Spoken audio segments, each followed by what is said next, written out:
Hi, I'm Dr. Kelly Smith. I'm a lung specialist for kids, and asthma education is my biggest passion. With asthma, the main problem that we'll talk about in a minute is inflammation in the airways.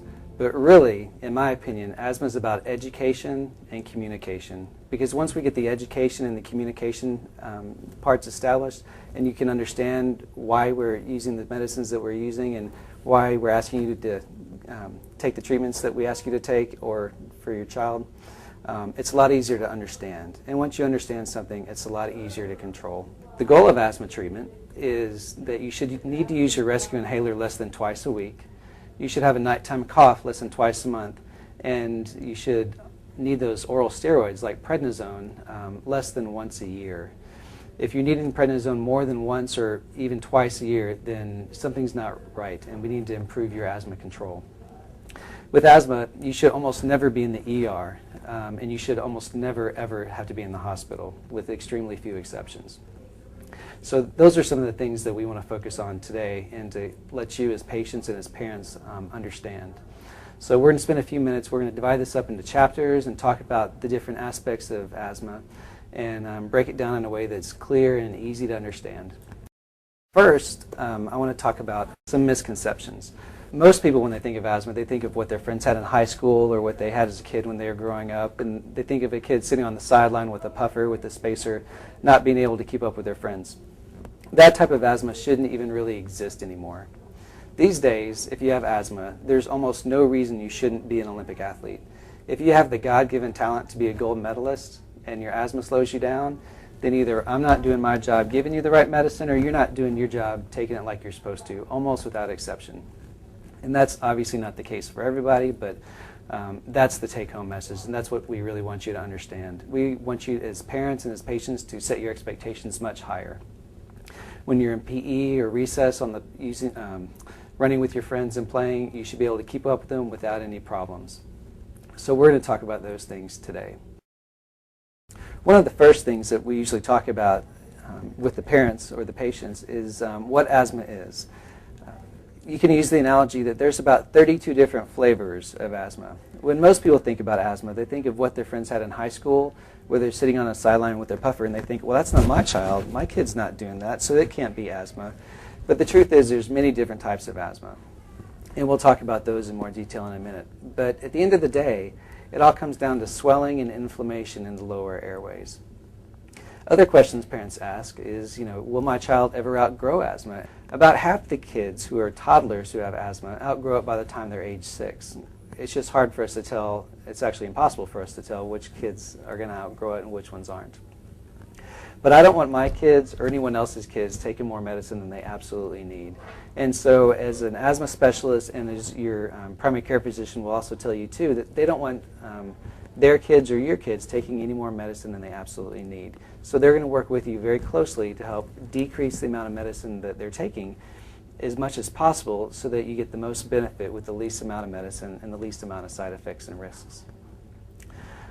When people think of steroids, which is what we use to treat asthma, inhaled steroids that is, when people think of and hear the word steroids, they think of Barry Bonds and Mark McGuire, and they think of steroids.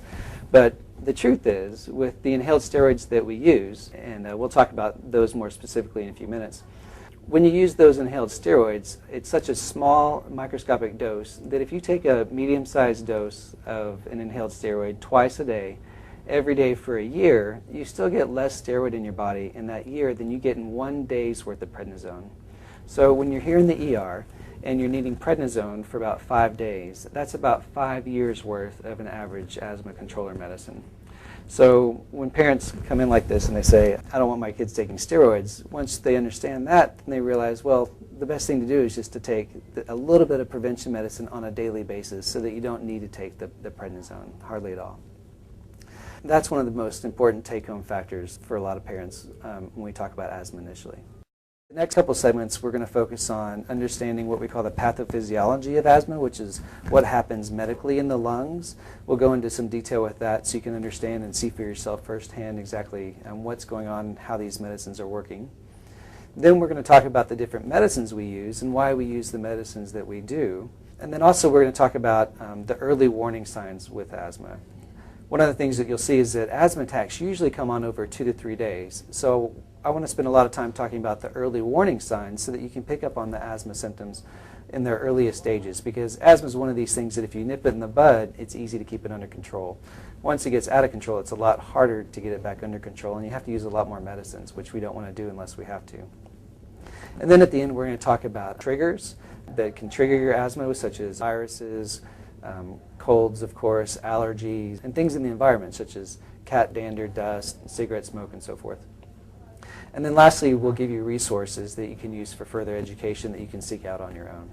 Now we're going to spend a few minutes talking about what asthma is, because once you understand it and how it affects the lungs, it's a lot easier to keep it under control.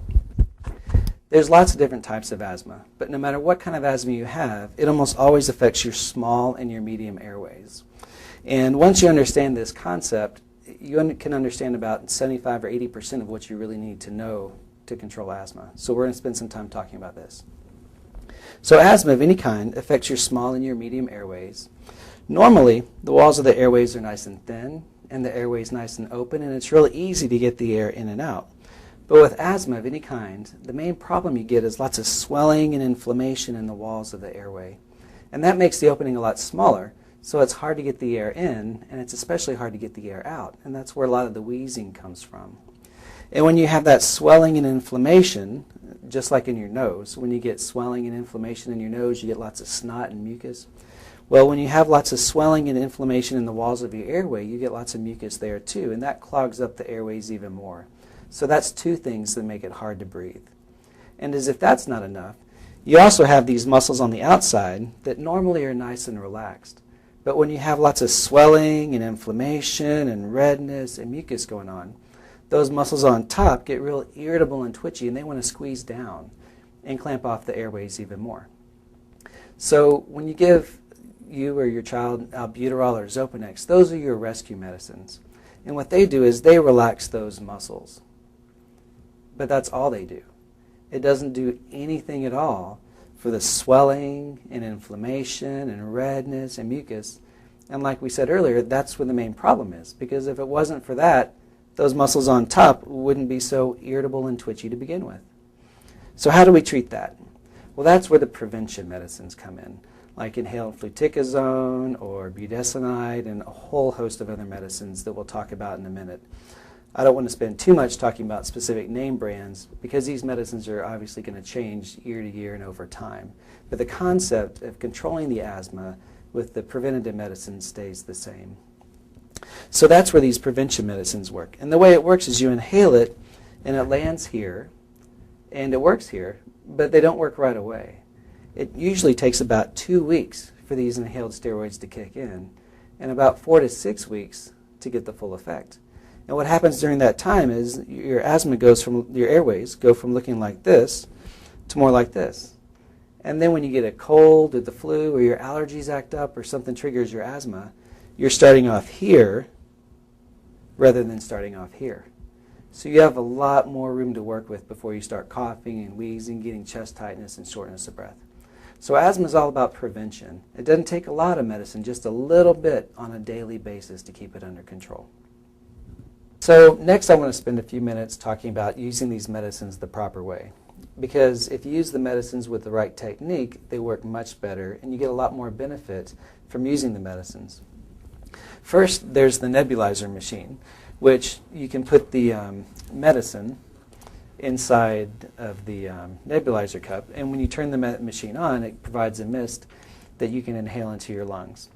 In the old days, we actually thought the nebulizers worked best, but we know now that if you use a puffer with the spacer with the right technique, it works just as well or even better than a nebulizer. But some people just really do better with the nebulizer machine. And so there's the mouthpiece that you put straight in your mouth. And then for younger children, there's fun little masks that you can use for the treatment as well. Next, let's talk about how to use a puffer with a spacer. In the old days, we thought that you would just put the puffer in your mouth, or we can use an open mouth technique, and that works very well. The studies show that actually, if you use a puffer with a spacer with the right technique, that it works just as well or even better than a nebulizer. And a lot of times people say, or actually the studies show, that it works even better because it takes about 2 minutes for the medicine to get into your lungs instead of 10 or 15 that it does with the nebulizer. So how do you do it? Well, first, what you want to do is shake up your puffer for about 30 seconds or so. You can think of it like a spray paint can. The more you shake it, usually the better it works. So you shake it up for about 30 seconds, and you put it in the spacer, and then you puff, and then you take a big, slow, deep breath in over about 3 or 4 or 5 seconds, and then you hold your breath for 10 seconds, and that lets all the medicine land in your lungs, and then you breathe out. And then you blow out all the air, shake it up, puff, take a big, slow, deep breath in again, and hold it for 10 seconds, and let it out, and you're done. It's very important to breathe in slowly. And the reason why, and this is something that people are never educated about, so we're going to take a few minutes to really focus on this specifically.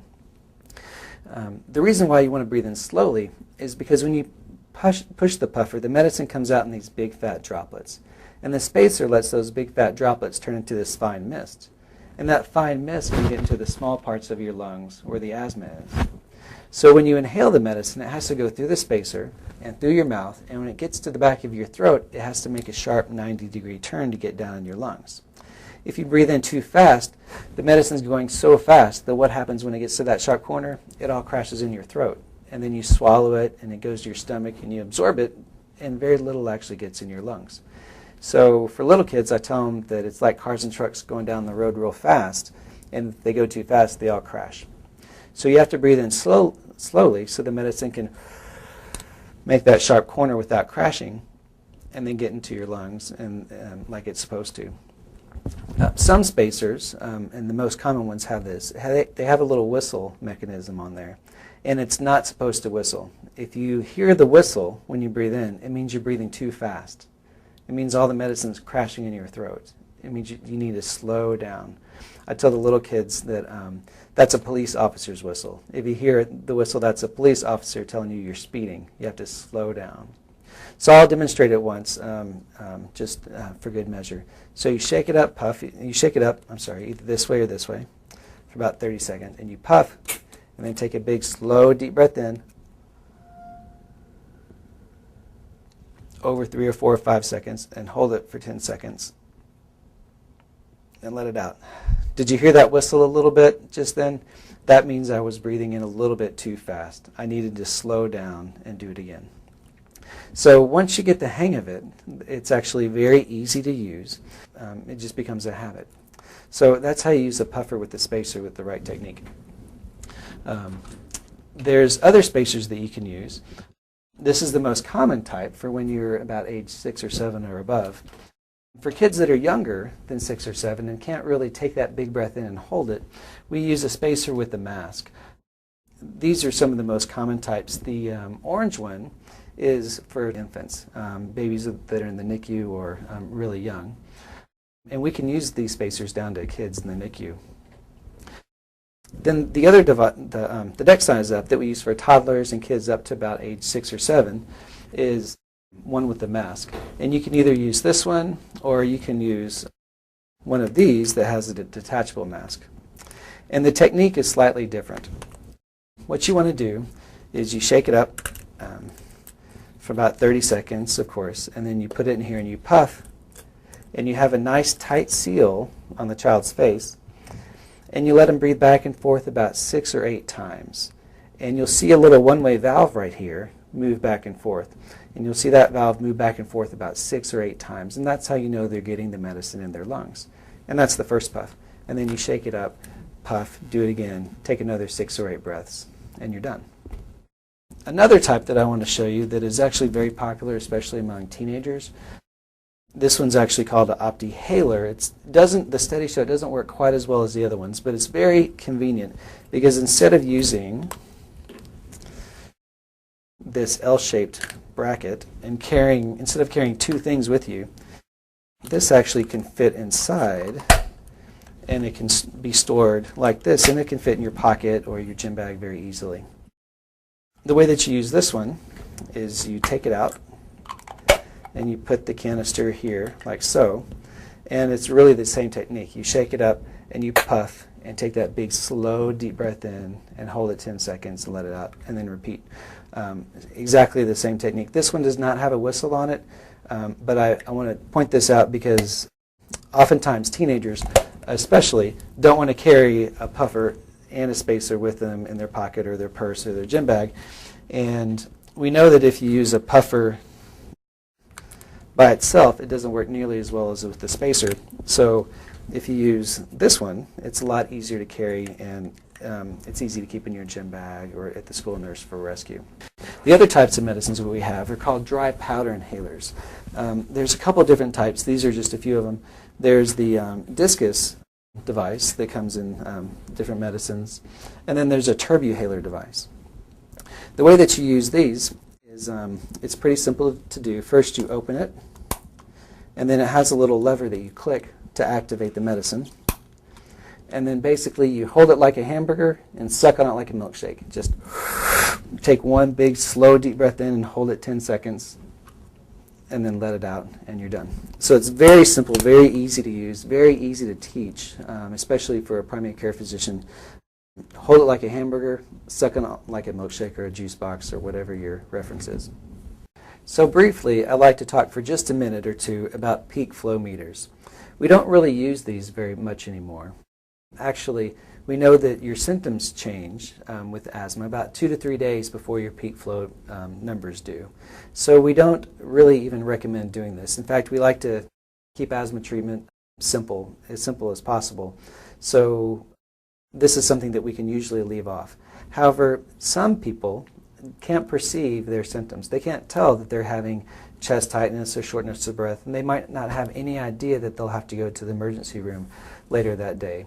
So for those few patients, and they're actually pretty few and far between, for those patients it's actually very important to use a peak flow meter. So we'll talk about it just briefly. What you want to do, or what it is rather, it's a piece of plastic that has a little sliding indicator in it, here or on here. And you take a really big breath in and you blast out as hard as you can, and the little indicator will slide up and down the tube. And where it stops, it tells you what your peak expiratory flow is for that at that moment.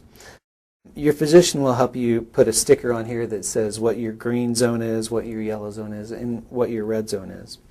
And then you can correlate that to your asthma action plan, and that'll tell you what treatments you're needing that day. Most importantly, for those patients who are the poor perceivers, it tells them that, my asthma is bothering me a lot more today than I thought. I need to go see my doctor, or I need to take my rescue treatments. But typically, for the vast majority of patients, these things are not necessary anymore. However, one thing that is extremely helpful is what we call pulmonary function testing, or simple spirometry, which is something your physician may do in the office, where they have you blow into a special computer machine, and that provides a lot more information and is actually recommended by the asthma guidelines.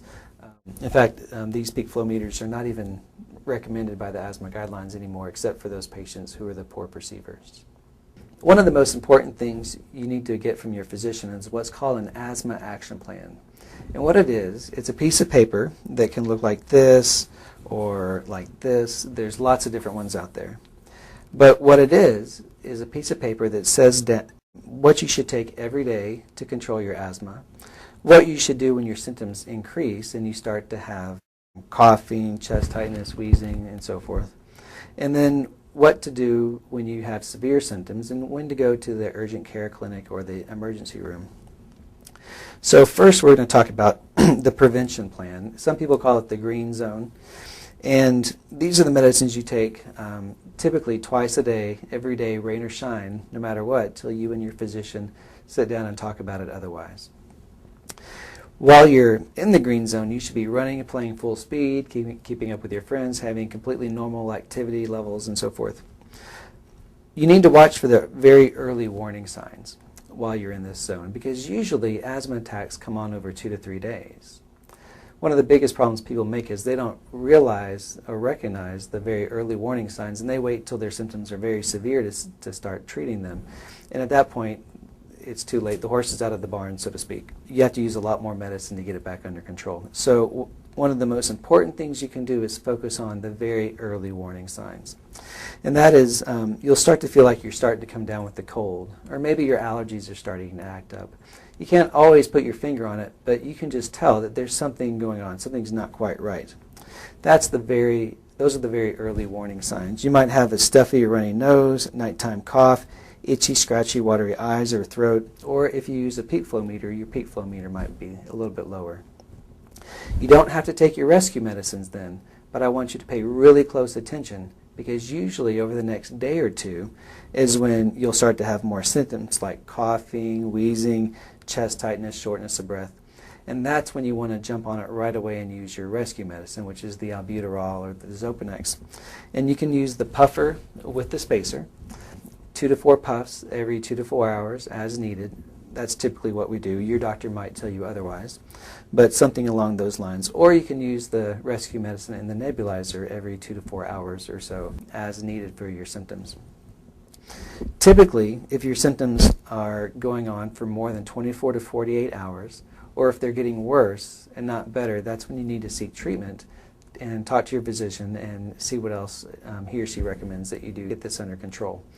Typically at that point is when you'd want to ask your physician whether it's time to start the oral steroids or not.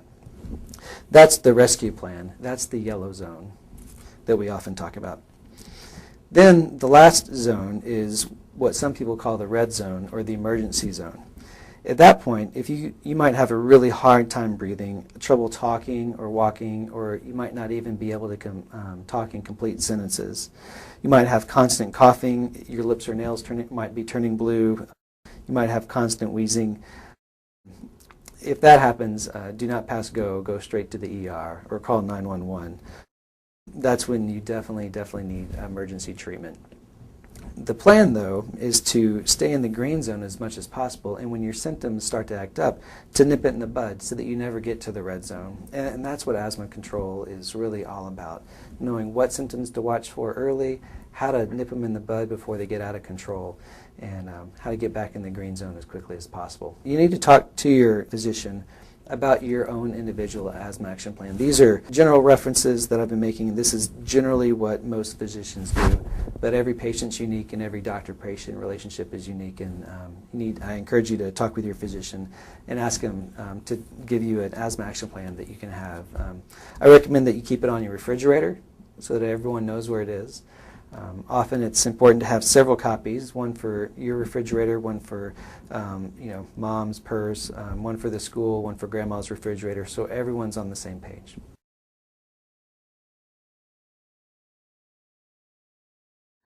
My name is Diane Rhodes, and I'm a registered respiratory therapist and a certified asthma educator.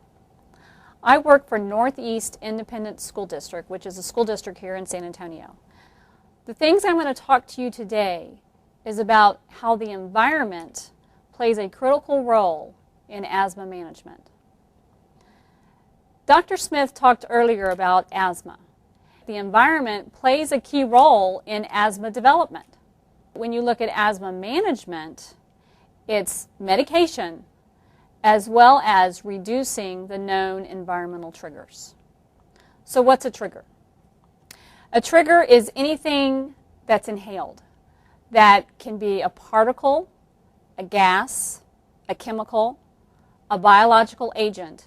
Anything that's inhaled that can actually make the asthma symptoms worse because they make the inflammation process to begin or to sustain itself. So you've got to look at everything around you environmentally that we're breathing in. And when you look at trigger management of those common triggers, I hope that what you get out of this presentation is understanding some easy steps that you can do at home to reduce those triggers, reduce the source of where asthma triggers may come from, and so that you can effectively help manage asthma by not only doing the medication piece, but also doing the environmental piece. I'm going to focus on the environmental interventions. Where are the triggers? Where are they found? Well, outside, as you know, we've got ozone, we have allergens, we have mold, we have pollution, and we have particles that are outside. And so that stuff's outside, And there's not a whole lot we can do about it other than some basic strategies of avoidance. But let's talk about inside. Because we spend close to 90% of our day inside. So when you look at the full circle of asthma and you look at those environmental pieces, you have to pay attention to the outside, yes. But the bulk of our time is spent indoors. And so we really need to focus on where we spend the most amount of our time. That's at home, it's at work, and it's at school. Now, one of the things that I do for the Northeast Independent School District is we look at the school environment and we make sure that we're making our environment as asthma-friendly as possible. So we do some things to take care of that. But the focus of this presentation is so you can figure out what to do in your own home. When you look at this slide, this picture here, I want you to see the particles that are floating in the air. All those particles are inhaled. Now there are the particles you can see, the nose takes care of. The nose filters them and the nose traps them and we don't inhale them. But those smaller particles that you can't see are the ones that we inhale and they go directly into the airway. So what's in those particles? Well, if you were to look at those particles microscopically, you would see dust, you would see dust mites, you would see cat dander, you would see pollens, you would see mold spores, you would see what we call VOCs, volatile organic compounds, which are irritants, secondhand smoke. All those things we inhale. They bypass the nose and they go straight into the airway. So you can kind of see how those things can lead to the inflammation I talked about earlier. Now, secondhand smoke is an irritant. When someone smokes, you see the smoke, but there's a multitude of smaller particles that we don't even see. So secondhand smoke is critical in asthma management, and we should avoid that at all costs, and I'm going to talk to you about that in a little bit. The volatile organic compounds emit ultrafine particles, and those are even smaller sometimes than the pollens and the cockroach proteins that may be floating in the air. Those VOCs are actually emitted from things like pesticides, fragrances, cleaning products, pressed wood, chemical products, and again, those all go into the airways as ultrafine particles. Those are called irritants because they don't create an allergic response. They just go straight into the airway and irritate the lining of the airway, which causes the twitchy airways in asthmatic. Now we know we cannot eliminate all the triggers. There's no way. And we certainly don't want to put our asthmatics in a plastic bubble because they need to enjoy life. They need to make sure that they are living an active life involved in many things. They can't just sit at home and do nothing. We want to give you ideas of how to manage that environmental component. One of the things that I use at Northeast Independent School District is this graphic called symptom threshold. You see at the top, you'll see the dotted line that shows symptom threshold. And if you look at situation 1, you can see that you've got allergens and you have irritants. And those are those things that we can't control everything. So we're always going to be exposed to some allergens. We're always going to be exposed to some irritants. But as long as we stay below that symptom threshold line, we won't need the use of our albuterol for PRN usage. We won't have symptoms, and we won't need to take that inhaler. But look at situation 2. With added allergens, we are now crossing our symptom threshold line, and now we're having symptoms. Okay, so that's an allergic kind of response to meeting our symptom threshold and now having symptoms. Situation 3 is we've got irritants and we've got infection, but now we have an upper respiratory infection, and that has put us over the symptom threshold. So the goal for all this environmental management piece is situation 4. Let's reduce the triggers that we can reduce. Let's reduce the amount of allergens we can be exposed to.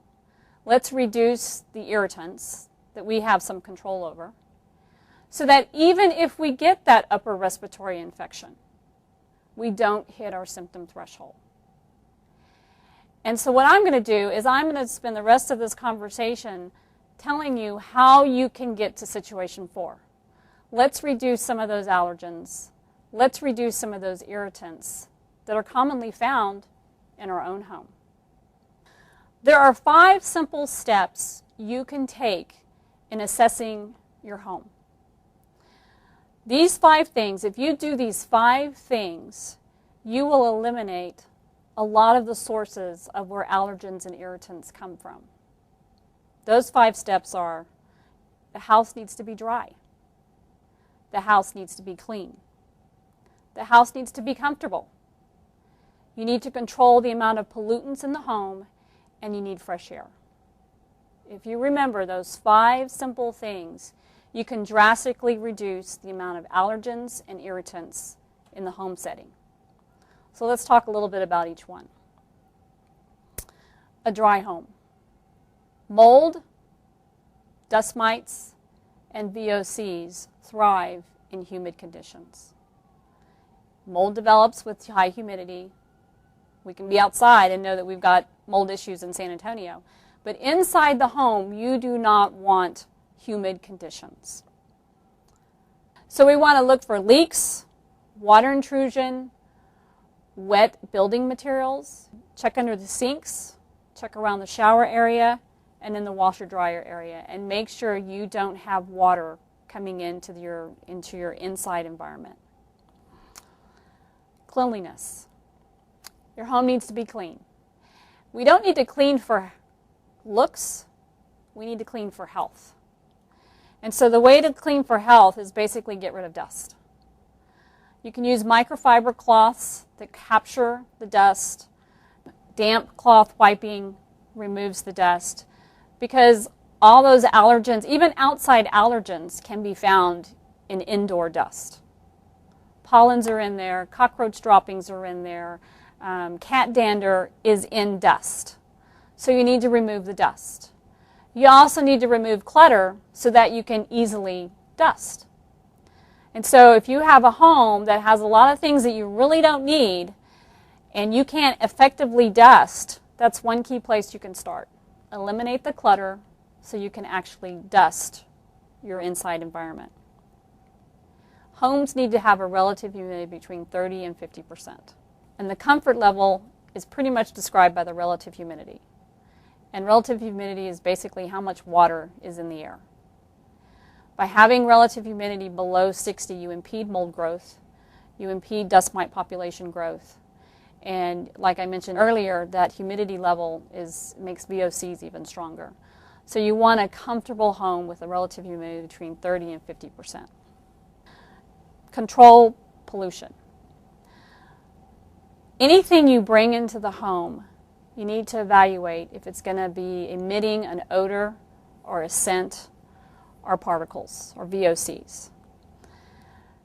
Avoid aerosol sprays. Avoid anything that has a fragrance to it, because you're basically adding pollution into the indoor air. Also be mindful of new products, that new product smell, that new carpet, it has a smell. New furniture has a smell, because all those smells are actually emitting those volatile organic compounds that I talked about earlier that we inhale directly into our airways. If you bring in a new product, think about, we were fine before we brought in this new carpeting, and I thought new carpeting was supposed to be better than the old carpeting, and it probably is, but now it's emitting a VOC that's actually irritating the airway. So just be mindful of those things that you bring into your home that have smells and scents and aerosol sprays. That also includes any chemical cleaning products, room deodorizers, sprays. All those things can help you meet your symptom threshold in that irritant category that we talked about earlier. Fresh air. Fresh air is ventilation. And ventilation is necessary to basically move the air so that the air conditioning can filter the particles that are floating in the air, but it also dilutes the bad air, the used air. It dilutes that air to make it healthier. So it's real important to have proper ventilation. Houses are sealed So you're really relying on your HVAC, your air conditioning system, to properly filter the air and move the air. So you've got to make sure the fan is working correctly to move that air through. And if you don't have central air conditioning, you need to make sure that you open the windows on occasion. Now, obviously, you don't want to open your windows during a high pollen day, because then you're allowing pollens in. So that's that understanding your environmental triggers to know what your body can handle and what your body can't handle. So those 5 things, 5 simple steps. The house needs to be dry. It needs to be clean. It needs to be comfortable. It needs to eliminate any pollutants that you may be bringing into the home. And you need fresh air. Now let's talk specifically about a few common asthma triggers and some simple ways to avoid them. Dust. Dust is microscopic, and the dust mite actually it reproduces, and it feeds on human skin cells. So when you're looking at strategizing in your home environment on dust, I would start with the bedroom, because the dust mites are in the mattresses, and they're in the pillows, and they're in the bedding. They're also in carpeting, they're in stuffed animals, they're in anything upholstered. And that's where the dust mites burrow in, they reproduce, and it's actually the fecal material and the body parts is what the allergic reaction is caused by. So the solution is eliminate upholstered furniture that you don't necessarily need. If you have the option to remove, if you have a choice between carpet and tile, I would go with tile. On the bedding, you have to make sure you wash the bedding in hot water. That's the only thing that kills the dust mite, and that's a temperature of 130 degrees. Dehumidify your home if you find that your home has a lot of humidity, because as you dehumidify, you reduce the amount of risk for mold, but you also impede the dust mite reproduction. So if you do have a humid environment and you need a dehumidifier, I would definitely start in the bedroom, because the bedroom is where you have the most reservoirs for dust mites to embed and reproduce. And they love relative humidity, and they love temperatures that we love. So when you think about it, you get in bed and you're under your covers, you are emitting heat, you're emitting moisture, and that's a prime source for dust mites to inhabit and reproduce. Pets. Let's limit the amount of exposure to the pet, and let's certainly not bring the pet into the bedroom and into the bed, because those dust mites feed off of their skin cells as well. Secondhand smoke. Secondhand smoke is proven to make asthma symptoms worse. So if you have to smoke, you definitely do not smoke inside the house, in the car, or in any attached garage.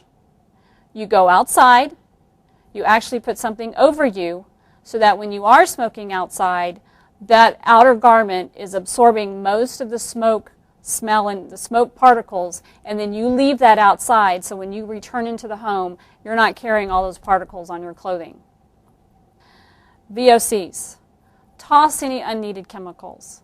Do an inventory of what's in your home. Make sure you don't have plug-ins and air fresheners and potpourri and all those smelly things that make a house seem pleasant actually can be making asthma symptoms worse. No chemicals, no fragrances, no perfumes. You shouldn't smell anything. Pollens. As I mentioned, close the windows during allergy season. But also, you have to realize we bring pollen in on our shoes.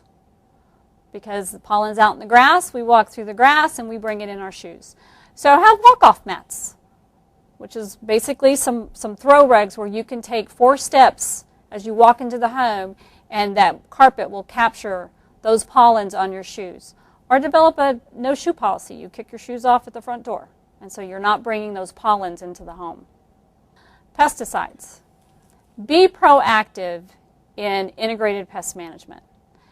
Integrated pest management is basically strategies to A, take away the attractiveness of pests coming into your home. And the other part of integrated pest management is not using chemicals to eliminate the pests. So clean your counter, empty your trash, seal any open containers of food on those counters. Make sure that you don't have an environment where you're inviting pests to come in. Mold. Mold needs moisture to grow. If your house is dry and you have low relative humidity, you won't grow mold. But any time that you have water in your home, you have to be diligent on making sure that it dries out quickly. So if you have a water intrusion event, it should be dry within 24 hours. If it's on carpeting, you need to make sure that you are drying that carpet completely. Don't just let it dry by itself, because mold will grow in that foam padding underneath carpeting. So if you have a water intrusion event or the sink overflows and your carpet gets wet, you need to have fans on that dryer. You need to pull up the carpet so that you can completely dry that entire carpeted area that got wet. These are just a few of the things I've highlighted. There's a number of resources where you could go in and really look at more information on asthma management, trigger control, and reduction. I hope that the things that I've given you have been simple steps that you can just take in your home to kind of reduce the most common asthma triggers. But again, those 5 simple steps at the beginning, if you do those 5 simple things, you eliminate a lot of the sources that these triggers come from. I hope that you understand that asthma management is medication and making sure you take your medications correctly and your techniques are the way they're supposed to be, but you also realize the importance of the environmental piece. And again, what we're trying to get to is situation 4, where we can eliminate those allergens and irritants that we actually have some control over. Be able to strategize a little bit better on how you can make your home as healthy as possible for your child with asthma.